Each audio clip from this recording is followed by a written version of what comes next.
Bismillahirrahmanirrahim. Assalamualaikum warahmatullahi wabarakatuh.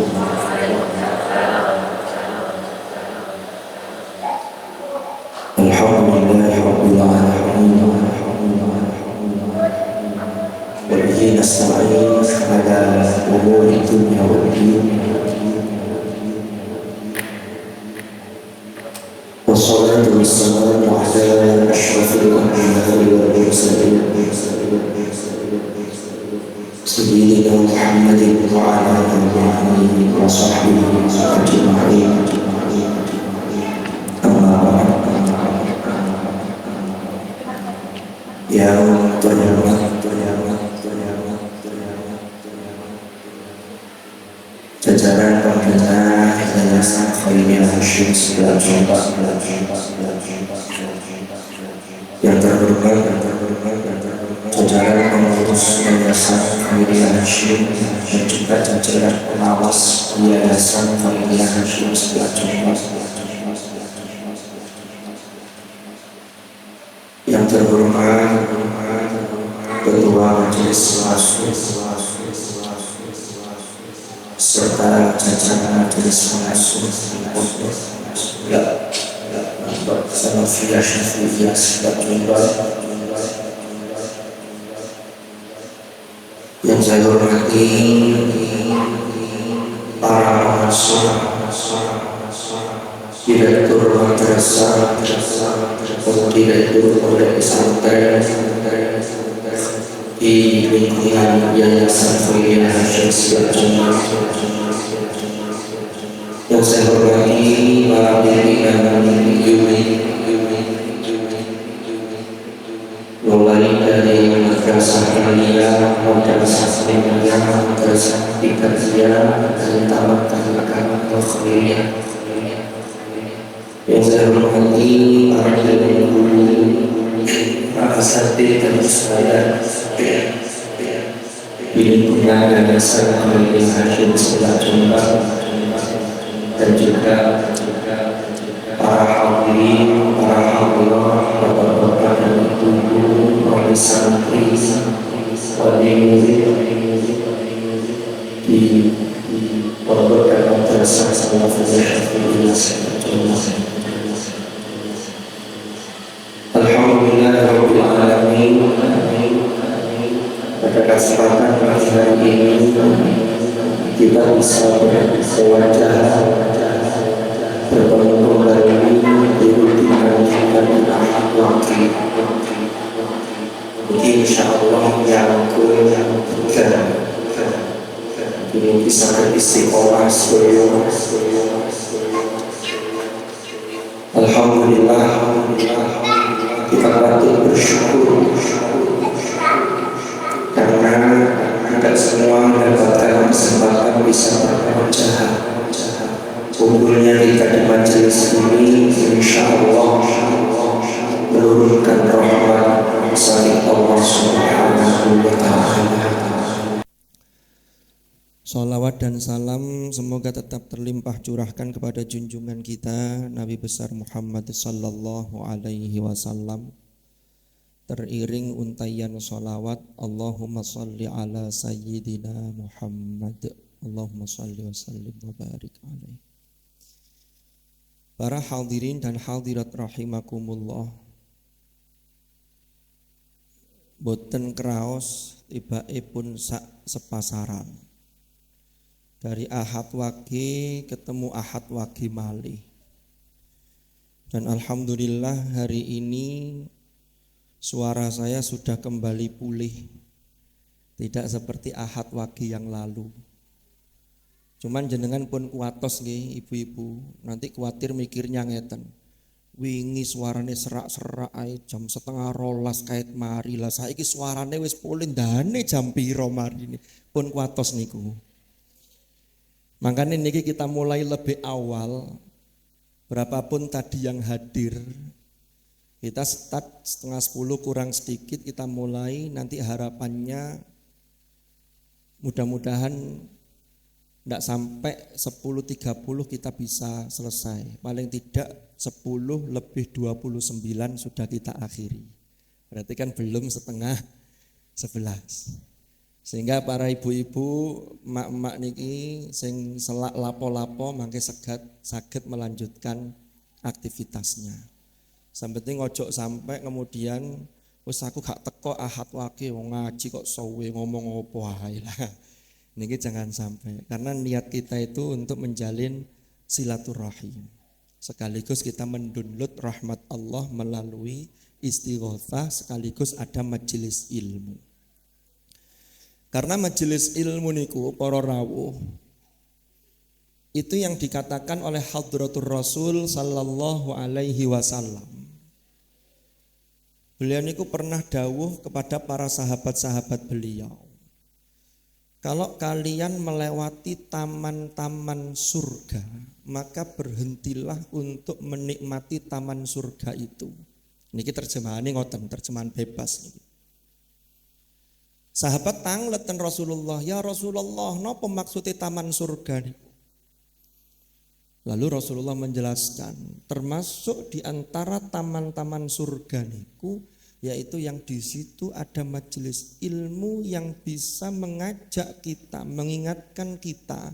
Bukan hanya yang mustamiknya, tidak ada yang mendengar, tidak hanya yang mendengarkan, tapi terutama yang berbicara itu bisa kembali mengingatkan kepada Allah. Sehingga ada upgrade diri. Makanya pertanyaannya, niki ahad wage ketemu ahad wage ini kan rasanya cepat napa suwe Bu? Cepat. Memang urip donya niku ngoten.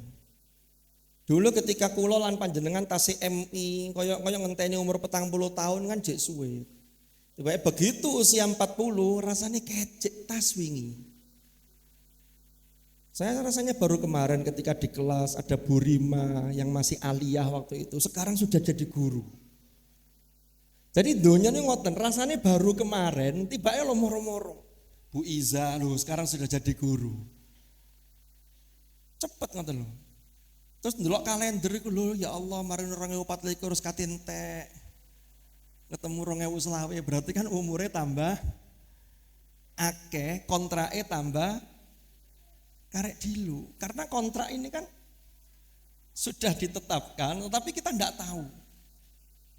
Makanya itulah yang kemudian oleh para ulama, dunya itu kan berasal dari kata dana, kemudian dibentuk menjadi isim tafdil.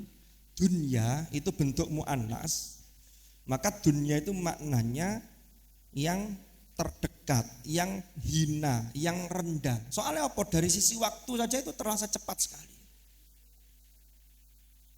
Tiyang niku umur paling dawa niku pinten sih? 100 niku wis kan duwe kanca 100 niku. Nek cerita nang putune, cerita zaman perjuangan, putune ngalih, gak menarik blas ngoten jarine.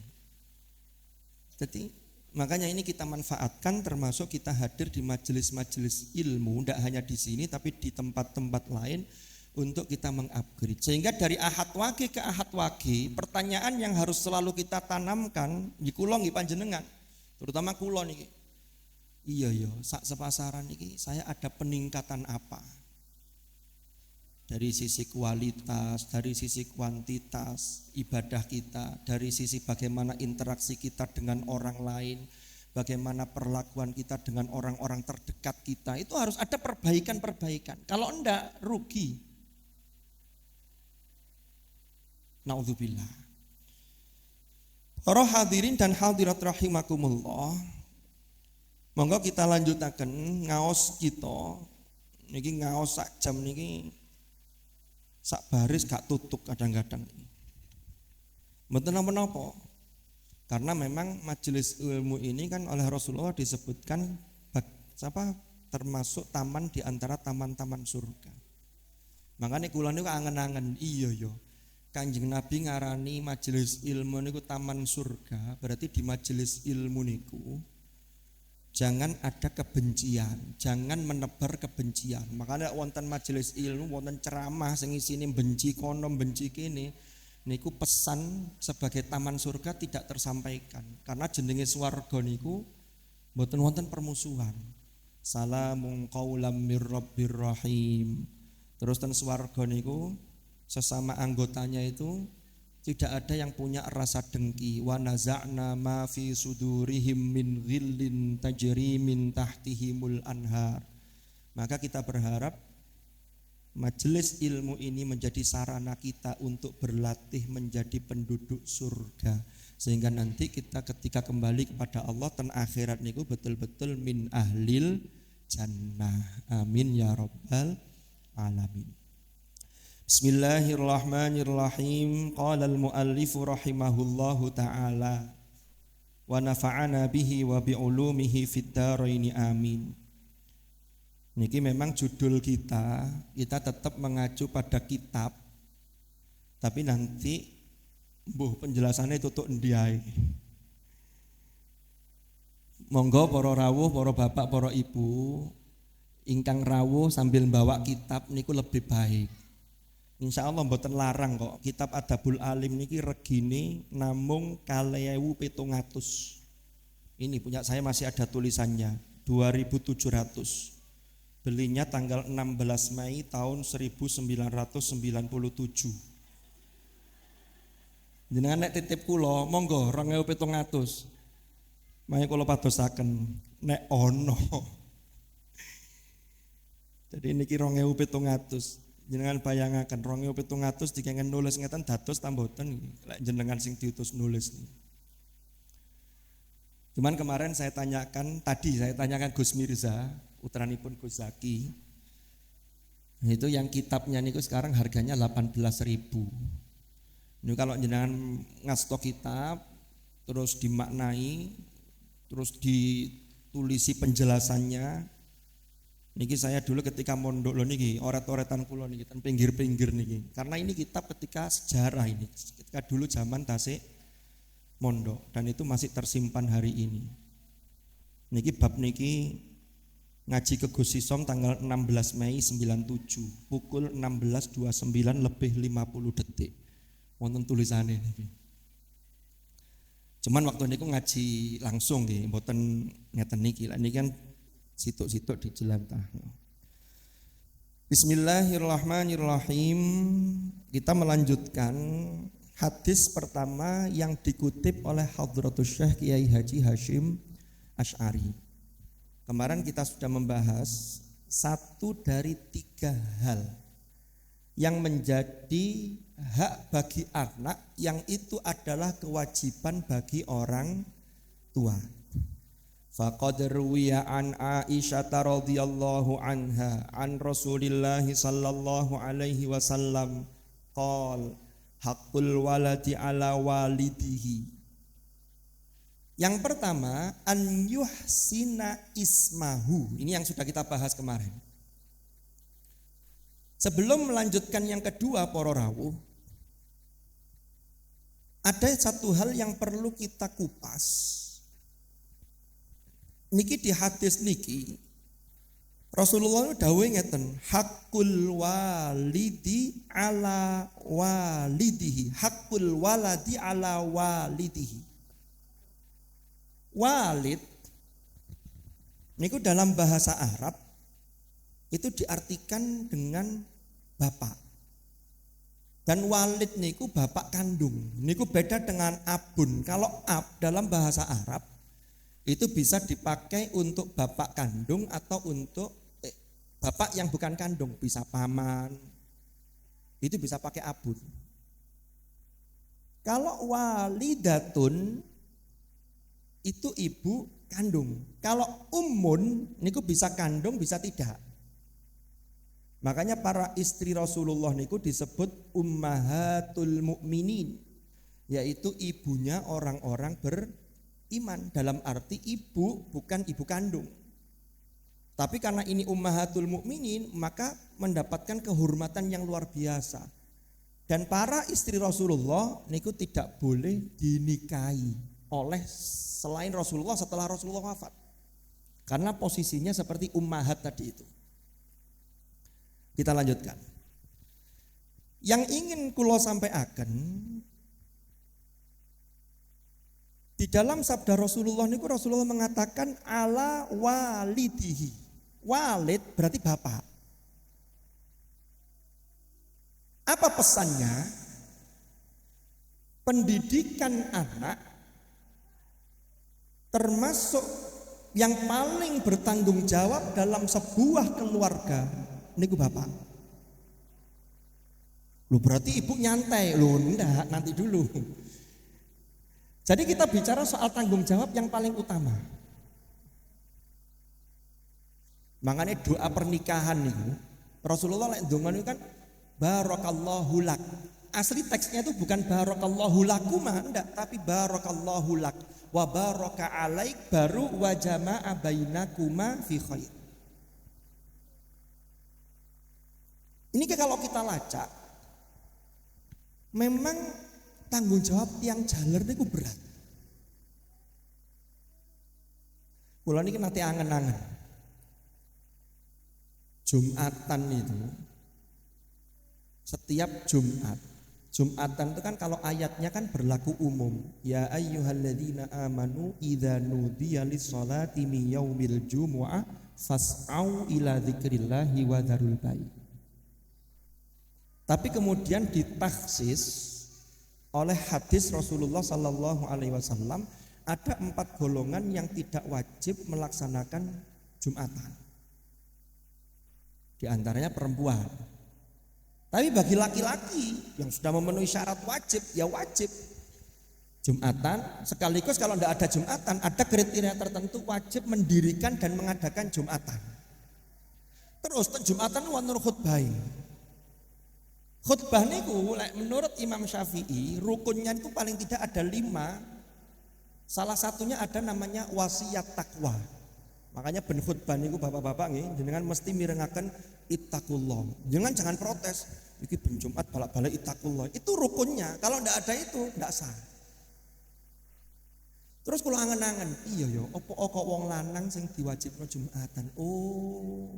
Salah satu hikmahnya agar orang laki-laki itu setiap hari Jumat itu terupgrade ketakwaannya sehingga ketakwaan itu kalau meningkat bisa disetrumkan, bisa disalurkan, bisa ditularkan ke orang-orang yang menjadi tanggung jawab dia. Abote dados wong lanang ngoten, Bu. Niki aslinya loh. Itu kita lihat di situ. Terus yang kedua, kita lihat ayat. Nabi Adam nih ketika di surga asalnya galau karena tidak ada teman sehingga akhirnya Allah ciptakan Hawa. Ya. Hawa diciptakan, kemudian di situ Nabi Adam ada ketenangan, tetapi pesannya Allah begini. Ya Adam, uskun anta wa zaujukal jannah. Hai Adam, uskun itu tinggallah kamu di surga dengan tenang. Makanya dari sakana itu nanti berderivasi. Berderivasi itu ada istiqaq, ada tasrif yang kemudian menjadi sakinah. Yang oma-oma niku, orang menikah itu kan litas kunu ilaiha. Nah itu harus dari mana mulainya? Ternyata kalau dilihat dari struktur ayat niki, uskun anta, uskun dimulai dari yang laki-laki. Makanya laki-laki itu punya kewajiban nafkah. Ya, ada nafkah zahir, nafkah batin. Lah selama ini banyak orang memahami dikira nafkah batin, mohon maaf itu hanya urusan itu. Padahal batin itu bagaimana perempuan dan anak-anak terutama istri kita itu ada kelegaan, ada kepuasan karena sing lanang itu betul-betul tanggung jawab. Kula wau cek tas ngrungokaken salah satu pakar parenting di Indonesia. Katanya begini. Tiang wedok niku nek pas ndek omah, omongnya pas wakeh, itu berarti pas sehat, pas betul-betul gembira. Tapi lek gak muni blas, iku pas sumpek. Terus wonten sing tanglet ngeten. Lho Ustaz, tapi istri saya itu pendiam. Kata beliau begini, "Oh gak. Wong wedok itu aslinya enggak, karena secara psikologis dan secara ilmu neurologi orang perempuan itu sehari semalam harus memproduksi 20.000 kata lebih. Jadi kalau itu tidak tersalurkan itu mesti ada sesuatu. Sing garai sapa? Biasanya wong lanang. Biasain. Kita lanjutkan, jangan tersinggung dulu. Niki kita diskusi dulu. Makanya wong wedok nek sumpah itu jawabannya singkat. Meneng. Kok jawab? Ya. Wah, ini berarti ada sesuatu. Nggih napa nggih? Nah. Jadi yang pertama, ketika Al-Qur'an mengatakan uskun anta wa zaujukal jannah, Adam, tenanglah kamu di surga dan pasanganmu di surga, maka ini laki-laki tanggung jawabnya luar biasa. Nah, maka termasuk kalau kita lihat ayat yang lain. Jadi kita ambilkan dulu syawahidnya. Syawahid itu bukti-bukti dalil-dalil yang memperkuat ini. Surat Al-Balad. Sedaya pun hafal kecuali sing bulet. Kecuali sing dereng. La uqsimu bihadzal balad wa anta hillum bihadzal balad. Terusane napa? Wa walidin wa ma walad. Niku kalau diterjemahkan, niku artinya begini, wa walidin, dan demi walid. Bukan walidatin loh ya, berarti ini demi bapak. Walaupun nanti ada penafsiran yang lain, tapi saya mengambil penafsiran yang ini. Wama dan anak walada yang melahirkan sapa walid. Anak yang dilahirkan. Muncul pertanyaan, loh, sing lahirno kan wong wedok, lah kok bapake? Ono tadi dunia yang lahirno bapak, gak ono. Lek bapak hamil banyak, tapi yang melahirkan tidak ada. Bapak hamil contohnya nih, saya nggak usah nyontoh dari jenengan, saya saja lah. Ini 3 bulan, meningkat 3,5 bulan. Ya kalau mudun jadi 2 bulan, tapi gak suwe balik meneh 2,5 bulan. Kamu tadi, guyon. Ternyata hasil penelitian terkait dengan kromosom, ada kromosom XY, ada kromosom itu yang menentukan atau yang nanti menghasilkan jenis kelamin laki-laki dan perempuan itu dari kromosom yang dibawa oleh bapak. Makanya disitulah ketemu, oh makanya Al-Quran itu mengatakan wa walidin wa ma walad. Tapi tenang ibu-ibu, jangan merasa kemudian lo berarti wah itu gak dihargai. Oh enggak, itu ada lagi nanti hamalathu ummuhu kurha wa wada'athu kurha wa hamluhu wa fisaluhu 30 syahra, itu ada. Saya untuk menegaskan bahwa bapak-bapak itu punya peran yang sangat penting. Makanya pengasuhan anak itu juga tanggung jawab bapak. Jadi jangan sampai ada bapak-bapak yang tidak mau tahu. Wes bu, pokoknya urusan arek-arek ngaji ini sak sinau ini tak serahno sampean total. Loh, inilah yang kemudian, ya, saya sering biasanya diberi masukan sama istri saya itu. Ini ada orangnya di sini, nanti bisa di cross check. Jadi yang ngajak anak sing ngobrai anak sholat itu bapak harus punya peran, entah bagaimana perannya. Nah ibu itu nanti yang dalam persepsi anak, karena anak itu kan belum bisa menimbang iki sing bener iki. Mesti dalam persepsinya, oh kalau bapak enak sabar, ibu itu kewereng, lu ngono. Ini yang terjadi. Makanya kembali ke hadis ini, hakul waladi ala walidi, memang tanggung jawab berdua, tetapi yang paling bertanggung jawab itu dari bapak. Kita jangan lepas, mohon maaf ya, mari anak ewake harus ditinggal sibuk nyambut gawe. Nyambut gawe itu juga bagian dari kewajiban, tapi ikut turun untuk bagaimana urusan rumah itu juga bapak punya peran. Makanya komunikasi begini ini kan butuh terus diasah, dan memang kita harus menurunkan ego kita. Kalau kita tidak mau menurunkan ego kita, podo-podo egonya, dukur lanang, dukur wedok, dukur, tidak selesai. Padahal kan satu organisasi, rumah tangga itu kan organisasi, itu harus punya visi yang sama. Ini tujuannya kemana? Maka untuk mencapai visi itu, misi yang harus dilakukan seperti apa? Itu ada deal-dealan. Kalau enggak, eman. Investasi kita ini, anak-anak kita ini yang eman. Allah sudah mengamanahkan betapa banyak di luar sana orang yang tidak diberi anak diuji oleh Allah, tidak amanai anak, itu kepengin duwe anak. Lah kok banyak sing duwe anak kemudian dititipkan karena alasannya anak adalah titipan. Maka tak titipno soalnya karena anak adalah titipan Tuhan. Lah ini kalaupun kita ada tuntutan untuk bekerja, tapi tetap ada proporsi yang jangan dihilangkan sama sekali. Ini penting. Jadi kata kuncinya di situ. Nah, kembali ke ala walidihi tadi. Yang pertama an yuhsina ismahu. Lah yang kedua ini, kita sekarang masuk yang kedua. Wa yuhsina murdi'ahu. Ahsana yuhsin itu berbuat ihsan, memperbagus. Tapi dalam arti, ini kalau kita lihat dari kata-kata ahsan yuhsin dulu ya. Suatu ketika Rasulullah itu kan ditanya oleh malaikat Jibril yang menyamar sebagai manusia. Itu di hadis yang kedua di dalam Al-Arba'in An-Nawawiyah. Jibril datang menyamar sebagai orang yang putih, bersih, pakai pakaian putih di hadapan Rasulullah, lalu minta dijelaskan. Ya Muhammad, akhbirni anil iman, akhbirni anil Islam, akhbirni anil ihsan.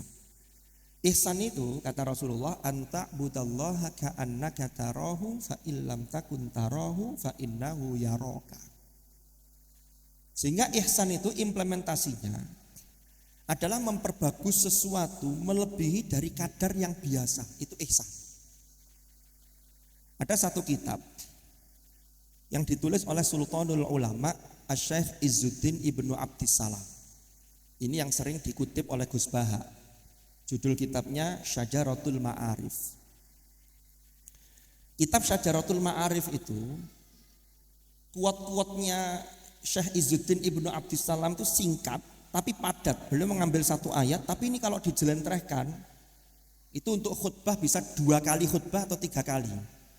Itu saking alimnya Syekh Izzuddin Ibnu Abdissalam. Isinya tentang apa kitab itu? Isinya tentang ihsan, baik ihsan kepada sesama makhluk, ihsan kepada Tuhan, ihsan kepada makhluk lain selain manusia, itu juga berbuat ihsan. Makanya dalam surat Al-Qasas niku Allah dawuh wabtaghi fima ataqallahu darul akhirah wala tansa nasibaka minad dunya. Lanjutannya apa? Wa ahsin kama ahsanallahu ilaik wala tabghil fasada fil ard innallaha la yuhibbul mufsidin. Katanya kata-kata yang perlu kita garis bawah itu ada di wa ahsin kama ahsanallahu ilaik. Allah itu pasti berbuat ihsan ke kita. Napa? Seandainya Allah itu memberi nikmat dan anugerahnya itu sebatas ibadah kita tidak dapat apa-apa. Karena ibadah kita yang ini. Salate kadang-kadang ya rodok keter. Ndonga sing temenan, ngaji sing sampai temenan, yo kadang-kadang kena kesibukan-kesibukan yang lain, yo gak patek. Itu kalau Allah tidak berbuat ihsan ke kita, kalau apa-apa wae dhewe ini.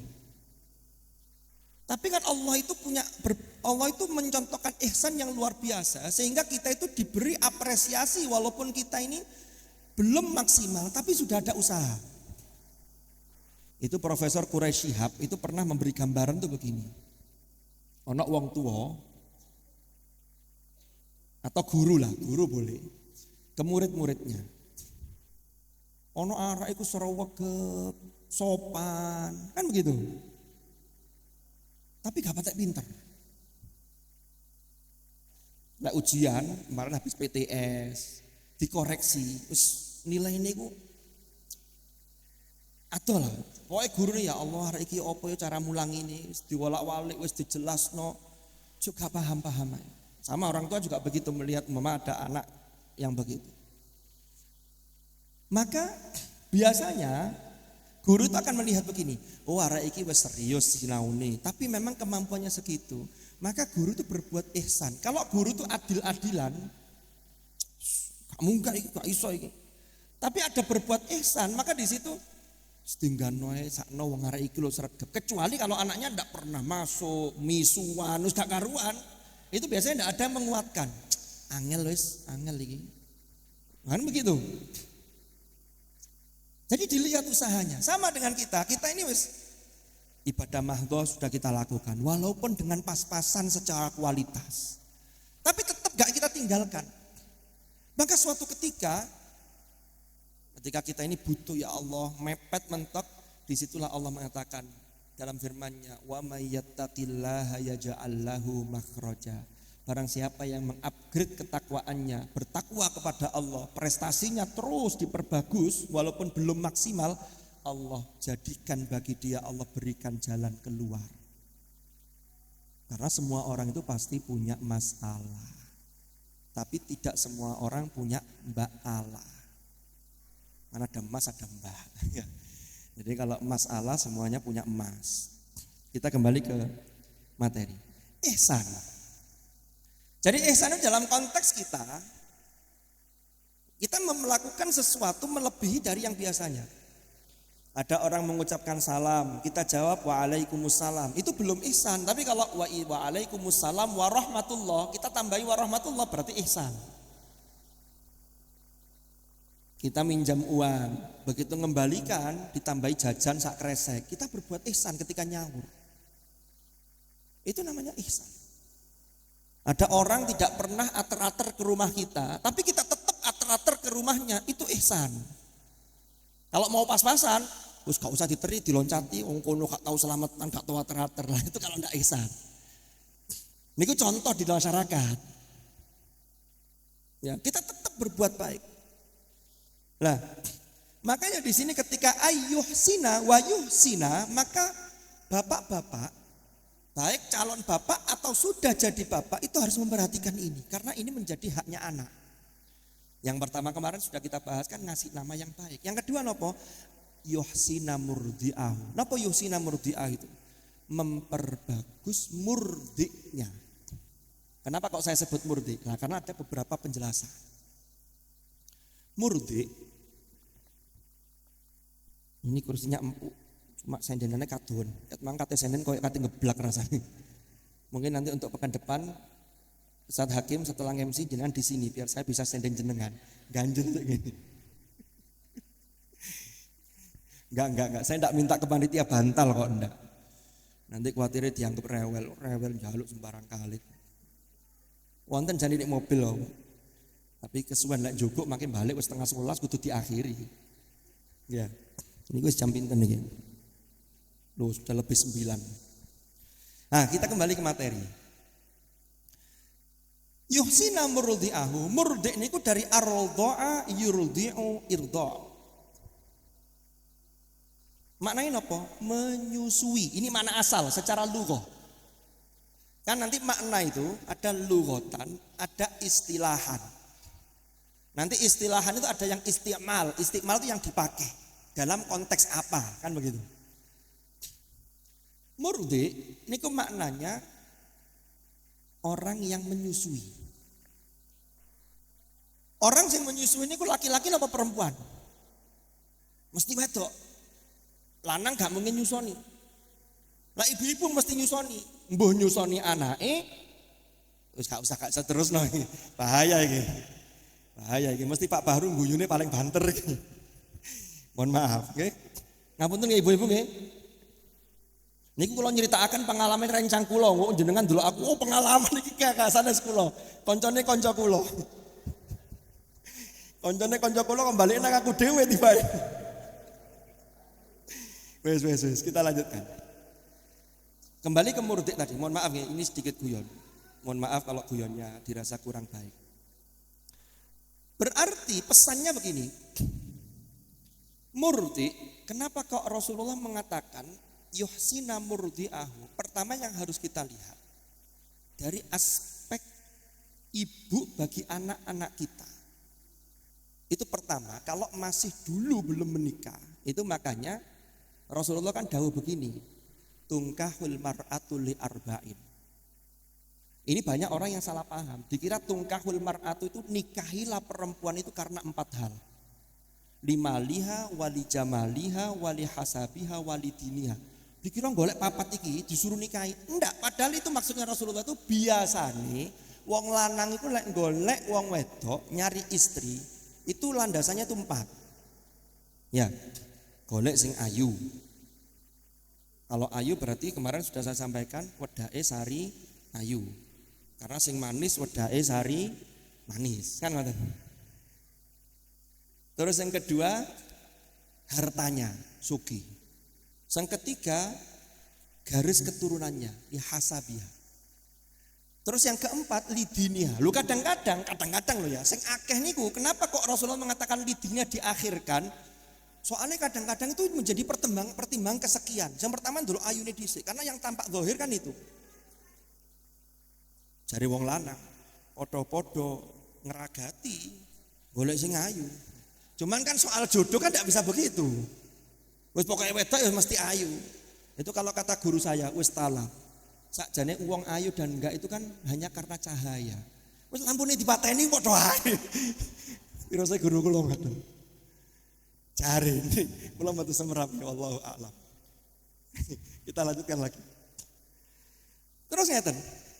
Berarti murdiknya ini dicari yang bagus. Makanya lanjutannya fadfar bidzatiddin taribat yadaka. Jadi selama ini orang salah kaprah dikira 4 itu yang harus dicari. Padahal endingnya itu yang terakhir itu yang penting. Setelah Rasulullah mengatakan biasanya faktor agama dikarekno, padahal itu yang fadfar bidzatiddin. Pilihan sing agamanya api. Karena itu nanti akan bisa memberikan pengaruh kepada putra putri anak-anak yang akan dilahirkannya.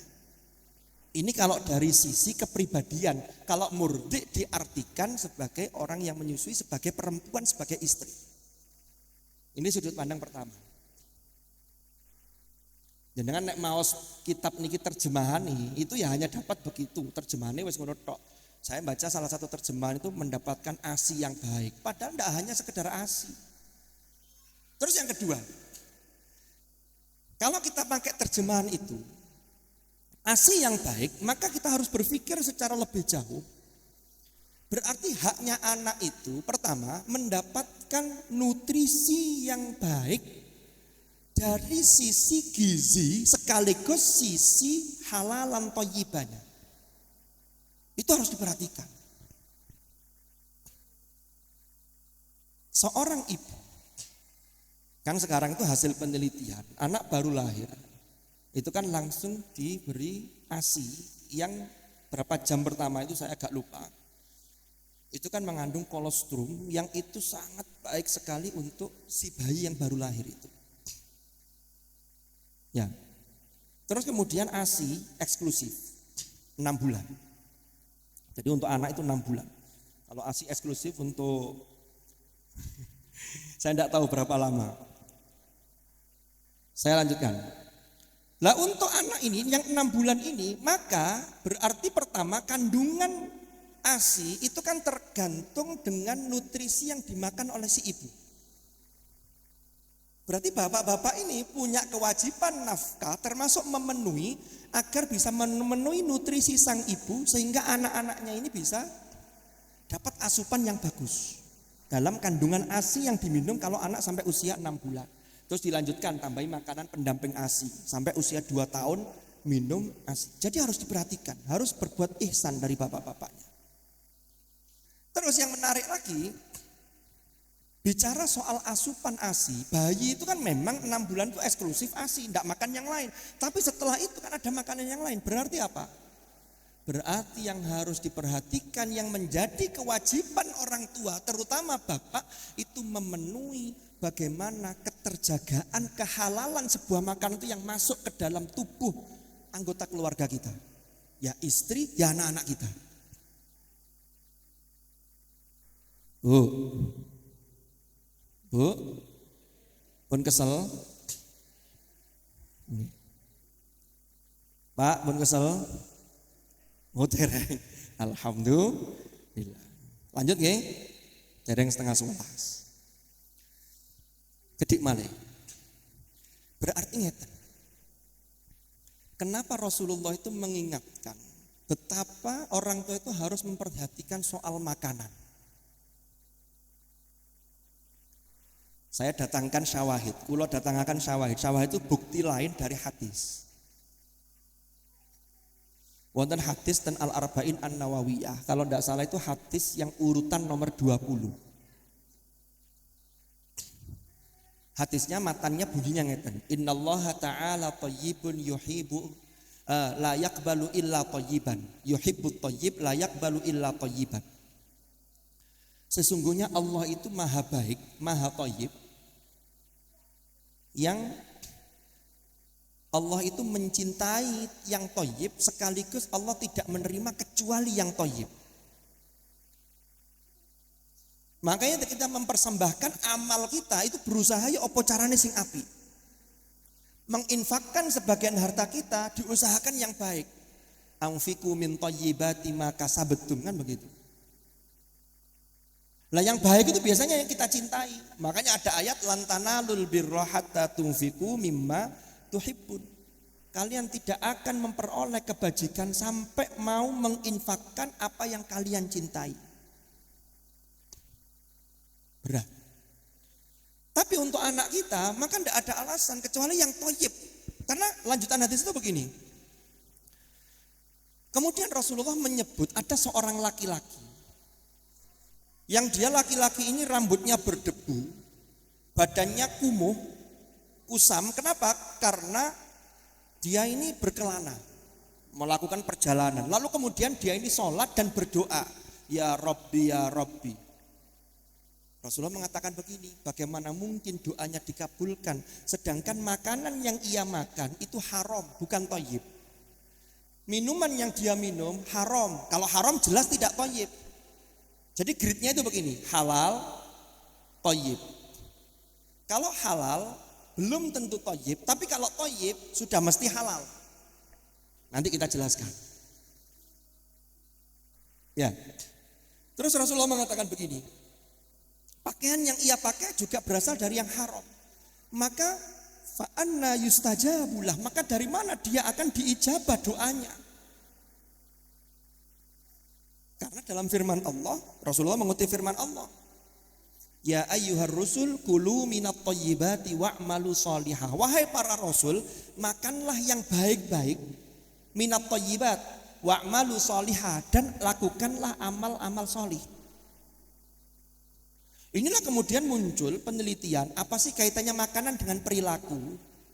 Ada titik temu. Kita ini kan sudah hafal doa akan makan. Doa akan makan itu rizki yang kita makan, yang di hadapan kita itu bagian dari yang Allah anugerahkan kepada kita. Allahumma barik lana fima razaqtana. Penutupnya apa? Wa qina adzabannar. Apa hubungannya makan dengan selamat dari api neraka? Ternyata efek makanan itu luar biasa. Kita lihat. Ayatnya kan kulu minat thayyibat. Tadi kan saya sampaikan kalau thayyib itu wis mesti halal, tapi kalau halal tidak bisa dipastikan masuk kategori thayyib. Ada yang halal tapi tidak thayyib. Contoh. Sate kambing itu halal, secara zatnya halal, disembelih secara halal. Tapi kalau ada orang yang punya sakit hipertensi, maka ini membahayakan. Dia halal tapi tidak thayyib bagi orang yang punya sakit tadi. Ini dari sisi zahirnya begitu. Tapi bagi orang yang darah rendah atau yang tidak sakit, tidak punya keluhan apapun, atau usia masih di bawah 40, masih aman asalkan tidak berlebihan. Wa kulu washrabu wala tusrifu. Makan, minum, monggo, tapi jangan israf. Kalau atau thayyib yang lain itu begini, sudut pandang yang lain. Thayyib itu dari sisi medis itu punya sesuatu yang bisa mensupport sistem dalam tubuh kita untuk bisa melakukan aktivitas yang lebih produktif. Makanya muncul food combining, makanan yang seimbang. Diatur, banyak pakarnya, karbonya harus sekian, nanti proteinnya yang ditambah. Itu thayyib. Karena kalau nanti karbonnya berlebihan, nanti jadi tidak thayyib. Karena orang mungkin gampang ngantuan, aktivitasnya tidak produktif dan seterusnya. Itu kalau dari sisi medis. Kalau dari sisi yang di luar medis, ternyata makanan yang haram itu menjadikan hati itu menjadi kotor sehingga diajak untuk baik itu angel. Ini bahaya di sini. Makanya kita para orang tua pastikan yang kita berikan kepada pada keluarga kita masing-masing itu betul-betul yang baik, yang thayyib. Kalau thayyib mesti halal. Baik dari sisi medis ataupun sisi non medis kayak tadi. Mohon maaf sekali lagi. Mohon maaf. Ini contoh yang ada fenomena di masyarakat kita. Tidak semuanya, tapi oknum. Pejabat-pejabat yang memperoleh, mohon maaf sekali lagi, memperoleh hartanya dengan cara-cara yang tidak halal, lalu kemudian itu untuk anak-anaknya. Bisa dipastikan anak-anaknya itu diajak baik itu angel. Tapi kalau diajak dugem, cepet. Kenapa? Karena sumber energinya dari makanan yang tidak baik tadi itu. Kan makanan itu diolah dalam tubuh, dibakar oleh oksigen, kemudian secara zahir menjadi energi kita untuk melakukan aktivitas. Tapi kalau yang dimakan itu baik, maka nanti akan mensupport, dilingno gampang, diajak baik itu juga gampang. Itu pengaruh makanan. Makanya tepat ketika Rasulullah mengajarkan doa akan makan itu ditutup dengan waqina adzabannar untuk mengingatkan kita, ya Allah barik lana fima rozaqtana. Nek makanan haram masih ndonga ping 1000 barik lana ndak bakal turun barokah itu. Dampaknya apa? Perilakunya mengarahkan neraka yang mengantarkan orang menuju murka Allah yang nanti menjadi tiket orang masuk ke dalam neraka. Naudzubillah. Itu dampaknya sampai seperti itu. Makanya jadi orang tua itu berat. Tapi kita tidak ada pilihan kecuali mengupgrade diri kita. Kita tidak bisa mundur. Wisle dikumpulkan anak-anaknya. Saya tadi setelah pengajian Ahad Wage, saya sudah bertekad untuk mengundurkan diri sebagai orang tua. Mboten sakit. Itu lari dari tanggung jawab tidak bisa. Tapi yang bisa kita lakukan mengupgrade diri kita. Ya apa caranya dadi apik. Wis aku sing wingi-wingi sing kurang, ayo kita apiki. Kita ngobrol dari hati ke hati. Suaminya ngobrol ke istrinya. Ada komunikasi karena komunikasi itu sangat penting. Komunikasi itu tidak bisa satu arah. Kalau satu arah jadinya nopo? Hegemoni. Ini tidak boleh. Wong kita mencari istri itu bukan mencari pembantu rumah tangga. Apa dikira istri kalau di rumah itu tidak ada kerjaan? Loh, justru pekerjaan rumah tangga itu yang tidak ada liburnya. Saya sudah merasakan itu. Kalau di rumah pas sempat, ya saya juga kora-kora ya biasa. Ini jangan tanya istri saya ini. Kalau koran sudah tidak ada, ya saya mbo lapo, mbo jemur apa-apa. Lek jemuran wis gak ono ya klambi di lemari dijemur maneh. Ya ndak sampai gitulah gitu. Jadi artinya ada komunikasi yang baik. Itu cara kita untuk bagaimana meningkatkan kualitas sebagai orang tua. Mengundurkan diri tidak bisa. Itu tidak menyelesaikan masalah. Masa dijuku enak etok, giliran untuk mengupgrade diri untuk soro gak gelem. Kok enak men tadi wong urip gitu. Jadi urip itu memang harus ada ikhtiar-ikhtiar itu, termasuk wayuh sinamur diahu. Jadi kan lihat sedikit lagi. Di yang ketiga Rasulullah menambung wayuh sina adabahu loh, terkait ini. Kita selesaikan satu hadis ini. Biar kesannya ngaji kok telung pertemuan sak hadis gak mari-mari ngaji opo. Ngaji tak cerita, tak dodol jamu, lah kan gak enak gitu. Makanya ini kita selesaikan satu hadis. Walaupun nanti hadis yang senada ini banyak. Ada yang matanya itu an yuhsina ismahu, terus yuhsina lil kitabah atau lil kitab. Suruh ngajari yu'allimahu an yu'allimahu li kitabillah, ada. Untuk mengajarkan Al-Qur'an itu juga ada. Jadi nanti matanya itu nanti bisa kita kaitkan. Sama ketika Rasulullah dawuh khairukum itu kan banyak. Kalau terkait dengan rumah tangga, khairukum li ahli wa ana khairukum li ahli.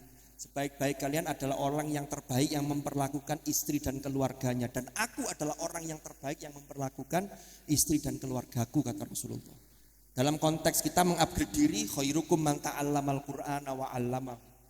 Khairukum anfa'ukum linnas atau khairun nas anfa'uhum linnas. Itu nanti tinggal puzzle-nya kita gabungkan. Sehingga kalau kita bisa itu, maka insya Allah betul-betul bisa khairukum. Yang terakhir, wa yuhsina adabah. Tugas orang tua itu memperbagus etika atau attitude atau akhlak anak. Ini yang dulu pernah kita singgung. Banyak orang tua, dan saya kira tidak ada orang tua yang tidak ingin anaknya solih-solihah. Tetapi banyak yang lupa tidak mengupgrade diri untuk mensolihkan diri sendiri. Ini yang bahaya. Karena anak itu yang dilihat siapa? Yang di rumah itu yang dilihat orang tuanya. Bapak saya itu, ibu saya umpama. Saya ditaruh di TPQ, saya disuruh ngaji, tak delok. Bapakku, ibuku gak tahu ngaji blas. Ngajine pendak Ramadan, iku mek 5 dino mal Qur'ane disimpen malih. Sampai bletuk, ngenteni Ramadan tahun ngarep diresiki maneh. Itu wali santri yang bukan di sebelah. Masa yang di sebelah ada yang begitu? Wong itu kok. Kakak kau usah ngaku di sini. Di sini bukan tempat pengakuan dosa. Enggak usah. Kita enggak nunjuk satu-satu, enggak. Monggo lah kita ini introspeksi. Ya Allah. Aku ingin anak-anakku ngaji, mosok ya aku gak ngaji. Makanya saya itu pernah cerita. Ada salah satu security satpam di UIN tiba-tiba menemui saya. Pak Ustadz, saya pengen belajar ngaji. Dan jenengan boten sibuk ta? Boten, nanti kalau saya jam 2 setelah saya tugas security, saya pengen ke Hatiki. Kan ada kantor namanya Hay'ah Tahfidz Al-Quran. Aku pengen belajar ngaos. Jadi saya monggo. Akhirnya saya penasaran. Jenengan nopo kok pengen ngaos? Ternyata jawabannya apa? Ngeten Ustadz. Anak saya itu cuma 1. Sekarang anak saya itu mondok di Gubuk Kelaka, di Yai Nur Hasanuddin. Ini hak ini. Anak saya itu sekarang menghafalkan Quran, bacaannya bagus. Saya kemudian merenung, Ustaz. Anakku tak kongkon ngaji, mosok aku yo ngandalno anakku tok. Lah kula anakku mula aku takoki, "Sampeyan iso ngaji opo ya?" Lah aku lah izin, Pak Ustaz. Saya tak belajar ngaji. Ini contoh orang yang mau mengupgrade dirinya, termotivasi oleh anaknya. Ini bisa dianggap contoh orang tua yang tidak durhaka kepada anaknya. Jadi sekarang itu kan kita sering melabelisasi yang durhaka kepada orang tua itu hanya anak. Padahal bisa orang tua durhaka pada anak itu bisa. Na'udzubillah. Maka bagaimana? Ini tetap bacaannya selesai satu hadis, tapi penjelasannya tidak nutut karena waktunya sudah mau habis. Nanti penjelasannya yuhsina adabahu insya Allah pada ahad wagi yang akan datang. Lambetan nomor apa toh? Nih. Nanti daripada saya lanjutkan, moro-moro metu siji, metu loro, metu telu, moro tiba aku terakhir ngomong dewe, moro diinceng tekok cendelo, wong iku lapo, waduh, ya apa tambahan kan? Terus mending saya akhiri sebelum panjenengan mengakhiri diri sendiri, mending secara forum. Ini kita akhiri, wis muga-muga manfaat, muga-muga barokah. Nanti apa kaitannya dengan yuhsina adabahu dengan yuhsina murdiahu? Bagaimana kaitannya dengan seorang ibu? Kalau ibu itu bahagia, maka nanti imbasnya itu akan bahagia kepada anaknya. Itu ada sambungan koneksi yang luar biasa secara batiniah. Dan itu harus kita ciptakan. Bukan kita serahkan ke siapa-siapa. Kok ini nanti anak disekolahkan, itu bagian dari ikhtiar kita. Makanya kewajibannya ojo lali bayar SPP. Lu kan ngoten tutukane. Itu kewajiban orang tua. Gak iso titip tok. Kamu ndak ada SPP gini-gini. Wes wallahu a'lam. Bisa muga-muga kabeh rezeki ini dilancarkan oleh Allah. Nggih, diberi solusi atas masalah apapun yang kita hadapi. Yang penting bagaimana kita ini selalu berikhtiar, berusaha untuk merepet, mendekat kepada Allah dan untuk selalu mengupgrade ketakwaan kita kepada Allah. Mohon maaf kalau ada kekurangan, mugi-mugi manfaat, mugi-mugi barokah. Wallahul muwaffiq ila aqwamit thoriq. Nggih, hadanallahu wa iyyakum ajmain. Untuk materinya saya tutup dulu. Assalamualaikum warahmatullahi wabarakatuh. Untuk selanjutnya, monggo sareng-sareng kita bermunajat, kita mohon kepada Allah. Mugi-mugi harapan baik kita diijabah oleh Allah Subhanahu wa taala.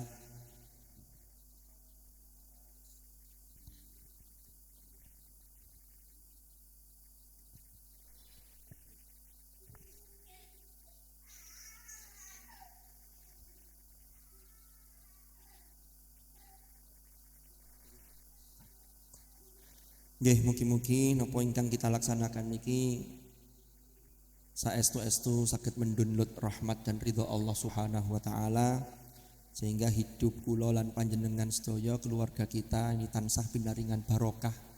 Putra-putri kita ditakdir menjadi dzurriatan thayyibah, putra-putri yang salih-salihah min ahlil ilmi wa ahli dzikri wa ahlil khair wa ahli sunnah wal jamaah. Dan nyuwun support doa sangi panjenengan sedaya niki insyaallah hari ini di launching untuk penerimaan peserta didik baru PPDB tahun 2025-2026. Mungkin-mungkin lembaga kita niki semakin hari semakin baik karena sesuatu itu ada proses yang harus kita lakukan dan mungkin-mungkin proses dalam segala hal untuk menjadi lebih baik itu diberi kemudahan dan kelancaran oleh Allah Subhanahu wa taala. Lan yun support saking panjenengan sedaya mungkin-mungkin tahun ajaran baru nanti peserta didik di Yayasan Khairiyah Hasyim niki juga semakin meningkat dan guru-gurunya semakin juga diberi kekuatan, keikhlasan untuk membimbing anak-anak kita sehingga ilmu yang mereka peroleh betul-betul ilman nafi'an mubarakan fid dini wad dunya hattal akhirah. Mungkin niat baik kula lan panjenengan niki diijabah oleh Allah Subhanahu wa taala. Dan mungkin terakhir niki saudara-saudara kita yang sedang sakit segera diberi kesembuhan oleh Allah. Kita semua dan siapapun yang memiliki hutang segera ada solusi untuk dapat melunasi. Amin ya rabbal alamin. Ala hadhihi niyyah wa ala kulli niyyatin salihah wa ala ma nawina wa ala ma nawahu as-salafus salih thumma ila hadratin nabiyil mustafa rasulillah sayyidina Muhammadin sallallahu alaihi wasallam wa ila man bukira asma'um fi hadzal majlis. Al-Fatihah.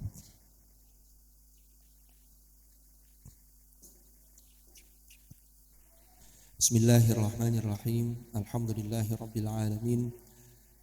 Allahumma salli wa sallim ala sayyidina Muhammadin karimil aba'i wal ummahat.